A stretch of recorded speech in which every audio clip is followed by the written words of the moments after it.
Welcome back to Newsmaker Live, and thank you for staying tuned to this program. We have here with us the Director of Statistics, Mr. Edwin St. Catherine, and last week he was thrust into the spotlight when the opposition leader Stephenson King called for his firing over figures, GDP figures for 2010-2011.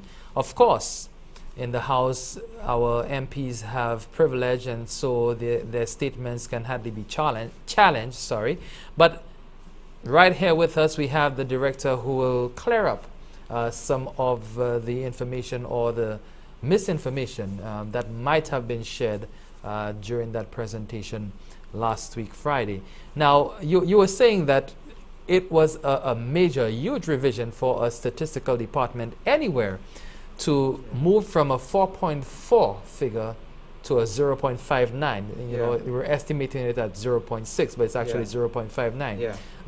And you were explaining that you had an issue with one particular source, which was an aspect of the customs because of the Assecutor World that they implemented in 2010. Yeah. For you as a department, having to make that adjustment, how significant was that, and what are the processes that went into making such an adjustment? It is not unusual for adjustments to be made to the GDP. In fact, it is regularly done. What happens is that the end of February, end of March, we produce a preliminary number, okay? And it is preliminary. It's understood to be preliminary. And that number, 4.4, was a preliminary number. And then subsequently, during the year, we go to firms because we don't rely on one data source. The critical data sources here are the customs for the preliminary number, and then we go directly to the firms and provide them with a national accounts questionnaire, what we call a national accounts questionnaire.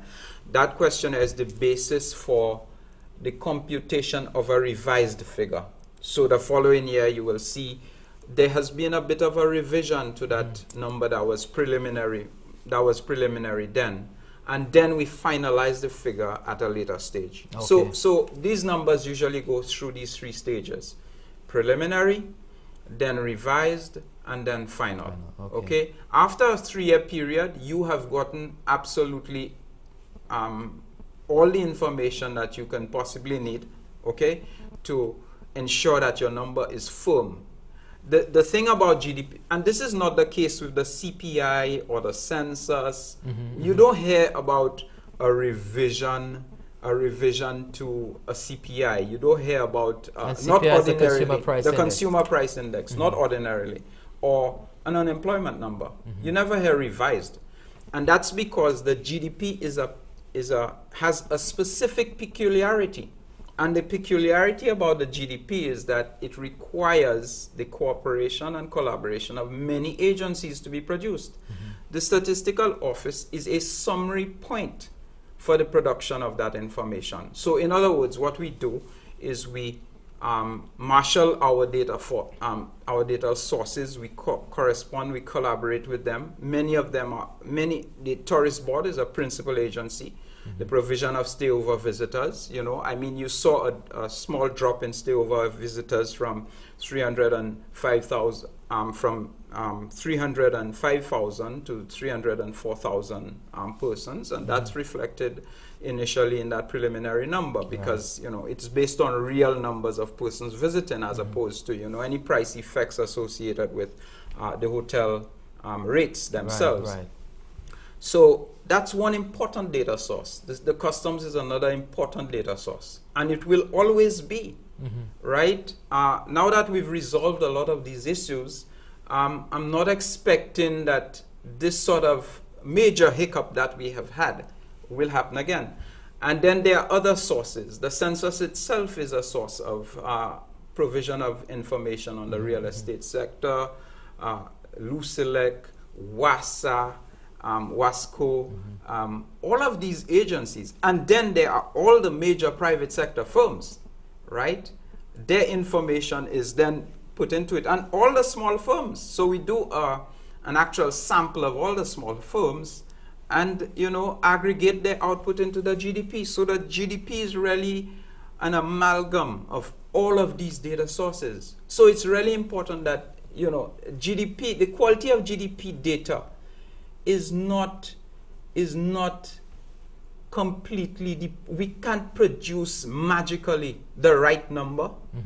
We have to produce a number by the end of March for the budget process. We have to. Now, it's our obligation. Now, when you're talking about these three processes, you produce the preliminary, right, then you produce the revised, and then the final. Right. I mean, usually, from your experience, what kind of deviations do you get? What kind of differences? We might get the maximum deviation we might get, I would say, you know, 1.5, you know, at the extreme, probably 2, you know. But on this occasion, you got almost 4. You got like 3.8. Exactly. Yeah, so that was way off. This is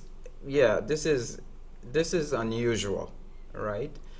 And I every time I heard, during the election campaign, every time I heard that number, 4.4, being repeated, it felt like a blow to my head. I was concerned about it. But you couldn't say anything because you're a public servant and you're not involved in the political I did not want process. to engage in any kind of polemic with anyone or any. So I made actually one public statement that came out just after the Prime Minister presented his budget, and you can check your files and see.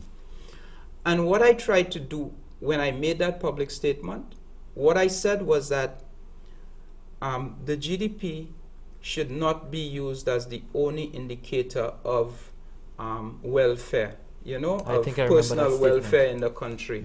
One should focus. There are a number of other important indicators. I was trying to get people to appreciate the fact that the GDP is a somewhat of a plutocratic indicator, in the sense that it is based on economic activity. If economic activity does not filter down to the ordinary man, the GDP doesn't make a commentary on that, right? Whereas unemployment does, right? If you're employed or you're not unemployed, that's a serious issue related to, you know, your level of welfare, right? You know, how well you can take care of yourself, how much of your basic needs that you can provide for, and all of that. So that is that indicator.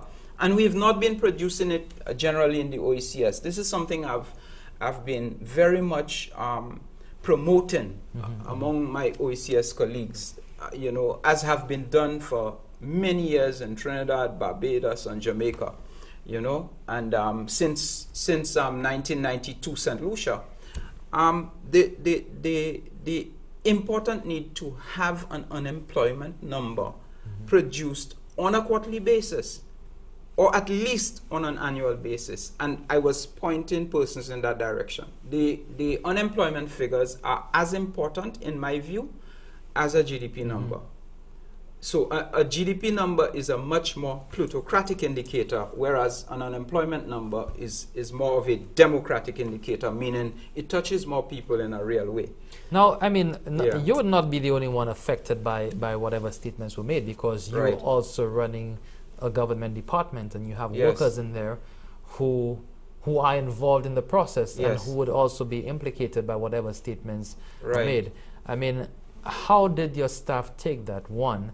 And two, what did you need to do to convince them, to reassure them that they were doing a good job, and that notwithstanding what had been said, that their work is or was appreciated on that particular... Well, I have generally a very good relationship with my staff, especially the ones that work hard. Okay, that's very well known in the office. The harder you work, the closer a friend you have in me, right? That's very well known. So there were a lot of concerns expressed to me by a number of persons within the office. Persons advised that I use the opportunity to ensure that we are able to communicate to the public the important need of participating in our surveys, our national account survey, which you know, which gets about a 40% response rate, right? Very low, you know. I mean, it could be a lot better. So we want to use an opportunity like this, or whatever opportunity we get to interface with the public, to let them know, especially the business places, when you receive that annual national accounts questionnaire, you have to see it as your business's contribution to the gross domestic product, and making it a better and a stronger and a more true number, if you like. You now, know? So I want us to talk more about that national accounts questionnaire. We'll take a quick break. When we come back, we'll continue with the Director of Statistics, Edwin St. Catherine, on what our National Statistical Department is doing and its contributions to the GDP. Please stay with us. Newsmaker Live will continue after this break.